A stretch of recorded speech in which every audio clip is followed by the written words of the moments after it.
अस्सलाम वालेकुम नाज़रीन, क्या हाल है। मैं उम्मीद करता हूँ आप लोग खैर आफ़ियत से होंगे और आप लोगों की आफ़ियत खैर ही मतलूब है। नाज़रीन, आज का जो टॉपिक है वो है इंजीर के बारे में, जिन्हें हम इंग्लिश में फिग्स भी कहते हैं, कि किन लोगों को खाने चाहिए, किन लोगों को इंजीर नहीं खानी चाहिए, और अगर खानी है तो कितनी मिकदार में खानी है। ये बहुत इंपॉर्टेंट चीज़ है। अच्छा नाज़रीन, वक्त को ज़ाया नहीं करते बल्कि एक एक करके डिस्कस करते हैं। ख़ास तौर पे जो पहली चीज़ जो बहुत ही इंपॉर्टेंट है फिग्स के हवाले से, वो क्या है कि जो इंजीर है ये हमारी बॉडी में एक बहुत इंपॉर्टेंट प्रोटीन है। तकरीबन 30% तक हमारी जो बॉडी में जितने प्रोटीन है उसमें अंदर ये होता है कोलेजन।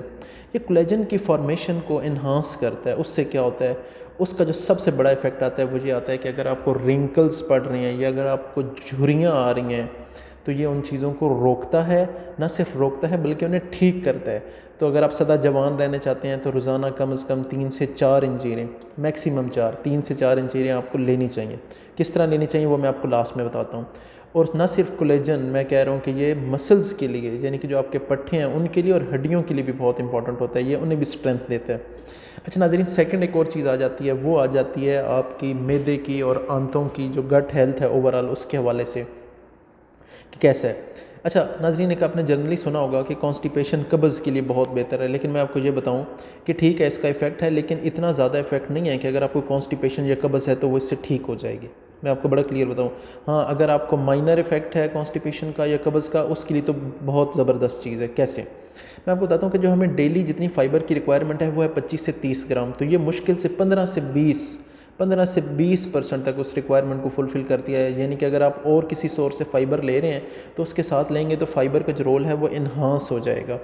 तो उससे क्या है, अच्छा ना सिर्फ मैं आपको बताऊं कि कॉन्स्टिपेशन को तो ठीक करेगी अगर आपको नॉर्मल यानी कि इतनी ज़्यादा कब्ज़ नहीं है। सेकेंडली ये एक गुड सोर्स ऑफ प्रीबायोटिक है। ठीक है, तो ये जो प्रीबायोटिक्स हैं ये उसका एक अच्छा सोर्स है क्योंकि इससे हाई इन फाइबर होता है।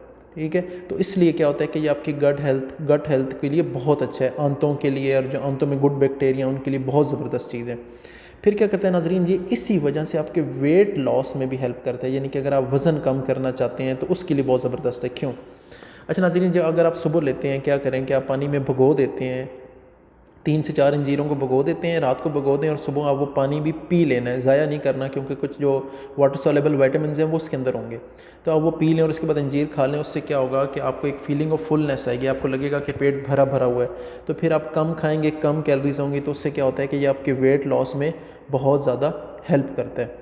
अच्छा नाज़रीन, एक और चीज़ जो आ जाती है वो क्या है, ये एक गुड सोर्स ऑफ पोटाशियम है। पोटाशियम क्या करता है कि आपकी आर्टरीज़ को डायलेट करता है, फैला देता है। उससे क्या होता है कि आपकी जो ब्लड सर्कुलेशन है वो इजी हो जाती है। ब्लड सर्कुलेशन इजी हो जाती है तो उससे क्या होता है कि आपका ब्लड प्रेशर भी नॉर्मलाइज होता है, और उसका सेकंड इफेक्ट ये होता है कि आपके ब्लड के ऊपर कोई नेगेटिव इम्पैक्ट नहीं आता, यानी कि आपके ब्लड प्रेशर को भी डाउन करने में बहुत ज़्यादा हेल्प करती है।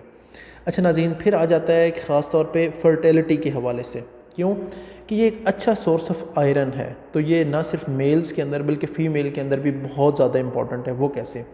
मेल्स ख़ास तौर पे जिन्हें कोई स्पर्म क्वालिटी का या मोटेलिटी का प्रॉब्लम है उनके लिए तो ये बहुत ज़बरदस्त चीज़ है, क्योंकि गुड सोर्स ऑफ आयरन है तो ये उस चीज़ को इंक्रीज़ करता है।